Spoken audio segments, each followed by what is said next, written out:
sebelum masuk di kelas 6, kita akan bahas dia di kelas 5. Baru nanti selanjutnya ada di kelas 6.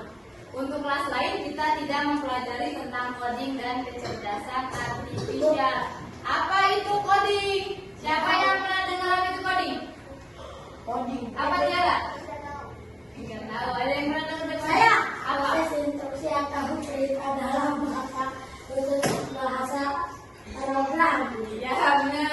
Coding adalah proses menulis instruksi atau perintah dalam bahasa khusus, bahasa pemrograman yang dapat dimengerti oleh komputer.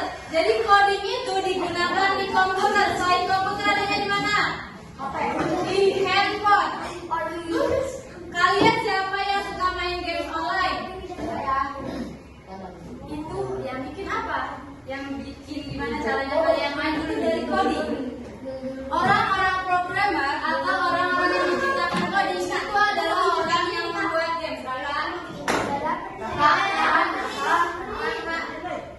Nah, contohnya membuat aplikasi, game. Siapa yang suka main games? Games yang kalian main ini adalah coding. Website, masih ingat nggak sama ibu pernah? Siapa yang udah pernah sama ibu? Apa sih namanya? Ujiannya pakai quizzes. Udah ya, pas ini belum. Jadi nanti kalian hasil ujiannya tinggal di scan. Kalian jawab A, B, C atau D. Itu adalah website AI. Selanjutnya adalah yang mengatur kerja robot, yang mengatur handphone. Itu namanya coding. Selanjutnya ada kita bahas kecerdasan artifisial. Mungkin ini kalian nggak pernah dengar, tapi kalian pasti pernah dengar yang namanya AI. Pernah dengar nggak yang namanya AI? Ya, AI itu apa sih? Cabang ilmu komputer yang berfokus pada pembuatan sistem atau mesin, dapat meniru cara berpikir manusia, belajar dan mengambil keputusan sendiri. Siapa yang pernah menggunakan AI? Jadi bahasa AI bukan? AI. Di sini ada contohnya robot pintar. Robot pintar itu apa? Siapa yang tahu? Siapa yang tahu? Ada lampu. Contohnya lampu. Lampu bisa dimatikan atau dinyalakan pakai handphone. Atau enggak ada lampu yang cuma ditepok. Nah, pernah dengar nggak? Kalau atau di TV pernah lihat? Orang kaya punya. Tuh. Asisten virtual. Siapa yang pernah menggunakan ini? Halo Google. Saya. Itu namanya asisten virtual. Kalau yang pakai iPhone disebutnya Siri. Apa bedanya? Sama, cuman beda nama. Dia gunanya sama. Terus sistem Netflix atau YouTube. Pasti kalian pernah nonton Netflix. Apa YouTube? Pernah kan? Biasanya kalau kalian di YouTube, kalian cari tentang apa? Kebanyakan kalian cari tentang apa di YouTube? Games. Misalnya games. Kalian sekali aja ngetik games, ntar terus-terusan di YouTube kalian bakal keluar games. Iya. Nah, itu adalah sistem apa? Sistem AI. Dia bisa berpikir cara pikir manusia. Jadi dia menduplikan cara kalian berpikir. Serem nggak tuh kayak gitu? Serem, Bu. Selanjutnya kita bahas tentang berpikir komputasional. Cara cerdas memecahkan masalah komputer. Apa itu berpikir komputasional? Suatu metode atau cara berpikir yang memecahkan masalah. Siapa di sini yang punya masalah? Siapa yang merasa dirinya punya masalah? Tembok. Masa nggak punya masalah? Ini adalah tuh keterampilan dasar yang berguna semua orang. Semua orang pasti punya masalah. Tidak harus berkaitan dengan coding, tidak harus berkaitan dengan komputer. Pasti semua punya masalah. Tapi masalah kita itu bisa diatasi dengan coding. Misalnya masalah mengerjain PR, bisa kita atasi lewat coding. Bukan seperti itu. Caranya seperti apa? Nah, pakai 4 cara. Ada yang pertama dekomposisi. Yang kedua adalah pengenalan pola. Yang ketiga abstraksi. Yang terakhir ada algoritma. Dekomposisi itu apa? Proses membagi masalah yang rumit menjadi yang kecil. Kalian punya masalah, misalnya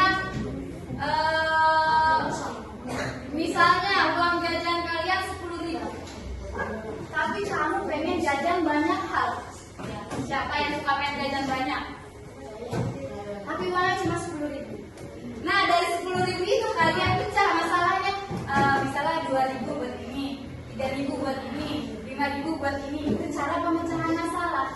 Seperti contohnya lagi ngapain ini? Masak nasi goreng. Masak nasi goreng. Siapa yang pernah masak nasi goreng? Enggak. Saya. Pernah. Nah, ini masak nasi goreng. Masalahnya tuh dibagi-bagi. Yang pertama menyiapkan bahan. Nah, itu kan menjadi masalah kan? Sebelum masak bahannya disiapkan. Yang kedua bumbu. Ketiga menggoreng telur. Terus ditumis bumbunya. Mencampur semua bahan sampai dia masak. Terus yang selanjutnya ada pengenalan pola. Apa itu pola?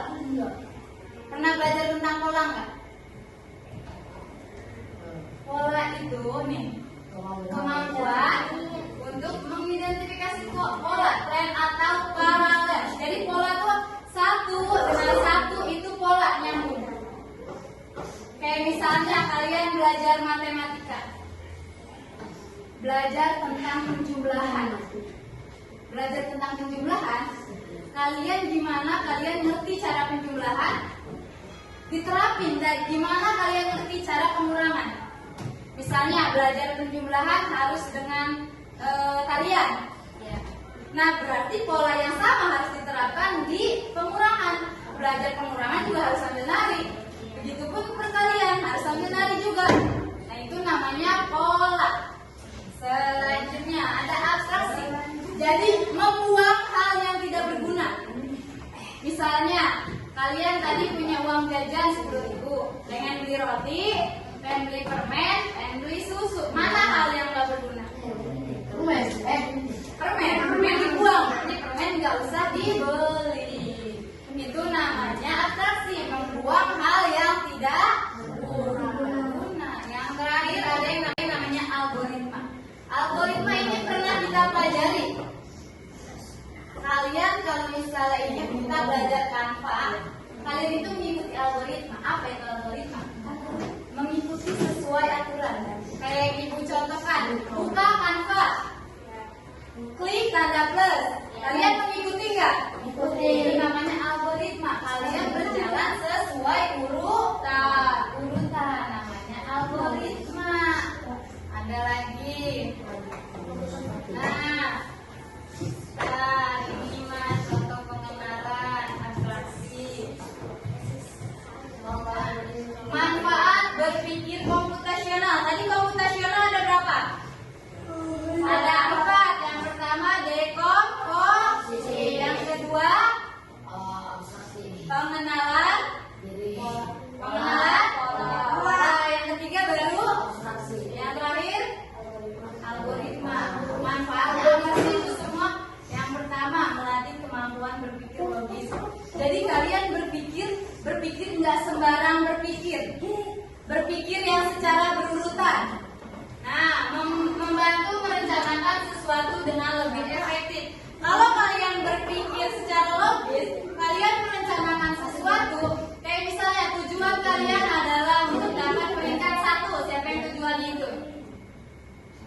Tujuan adalah mendapat peringkat 1. Bagaimana cara kalian agar dapat peringkat 1? Kan kalian urutin. Berarti harus rajin sekolah. Belajarnya harus rajin. Tidak boleh malas-malas. Harus diurutin kan? Iya. Nggak bisa kalau kalian nggak diurutin. Ntar misalnya yang pertama rajin sekolah, tapi belajarnya males. Itu kan tidak berurutan. Bagus nggak kayak gitu? Nah, Bisa nggak buat dapat ranking 1? Nah, terus membuat membantumu menjadi pemecah masalah. Jadi kalian tuh bisa memecahkan masalah. Apa masalahnya? Apa aja? Baik itu tentang uang, baik itu tentang PR atau kehidupan sehari-hari seperti masak nasi goreng. Selanjutnya meningkatkan kreativitas. Kalau kalian belajar 4 pola itu, kalian bakal meningkatkan kreativitas kalian. Kayak harusnya masalah ini biasanya dibantuin sama orang tua atau dibantuin sama guru. Tapi dengan belajar 4 hal itu, kalian akan bisa memecahkan masalah sendiri dengan urutan yang jelas tentunya. Tidak dengan sembarang urutan. Yang terakhir menjadi fondasi penting jika kamu tertarik pada bidang sains. Siapa yang suka sains? Sains itu adalah apa? Pak, IPS. matematik. Enggak. Siapa yang suka pelajaran itu? Pak, IPS, matematik. Benar. Nah, kalau kalian nanti bisa berpikir secara logis tentang itu, kalau udah mantep, kalian bisa jadi apa aja? Ilmuwan. Benar. Orang programmer, orang yang belajar coding, orang yang menciptakan games, nilai matematikanya biasanya di atas rata-rata. Soalnya nginget pola itu nggak mudah. Nginget pola itu nggak mudah. Kayak contohnya, ibu punya di sini ada yang namanya kode rahasia. Ini adalah pembelajaran coding, tapi tidak secara langsung. Jadi pembelajaran coding itu ada secara langsung dan tidak langsung. Kalau secara langsung, kalian menggunakan handphone atau komputer. Kalau tidak langsung, kalian pakai kertas. Coba Rehan, bantu ibu bagikan ke tiap kelompok. Satu kelompok satu. Nah, di sini ada kode rahasia. Setiap huruf ada kode angka. Kode angka. Jadi gimana kalian cara memecahkan masalahnya? Coba lihat kode pertama 6373. Kira-kira apa itu? 6373. Apa itu? Buku. Selanjutnya 7410-3. 7410-3. Keju. 6110-3. 6110-3. Baju. 12-5-11-1. Radio. Ada 4 kotak kok radio. Roda.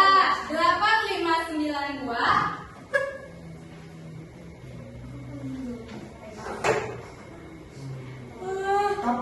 Topi. 7311-1. Kuda. 12582.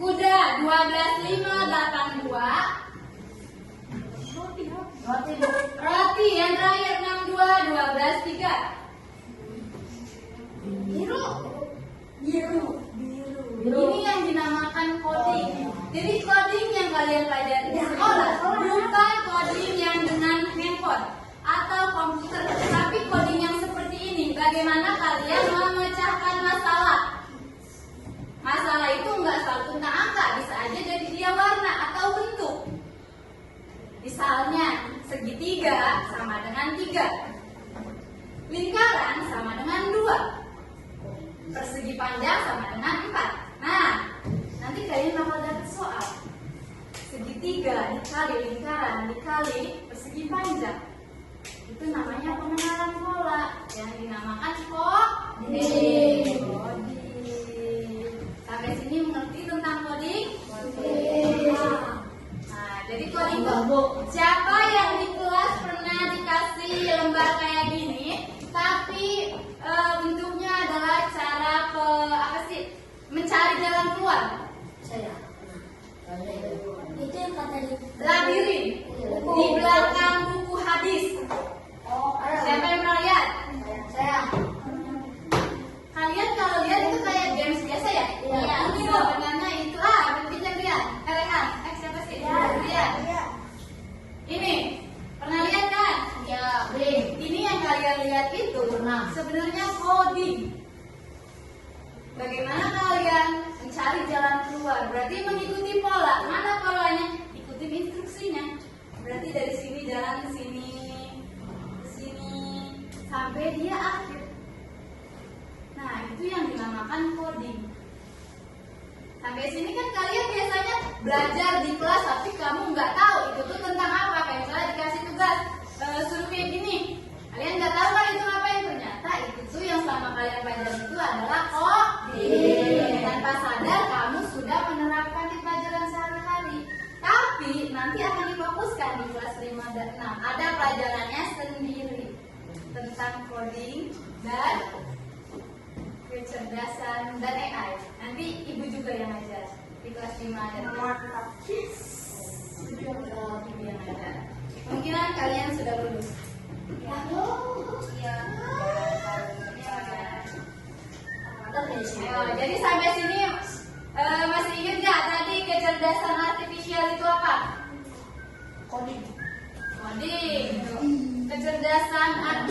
benar.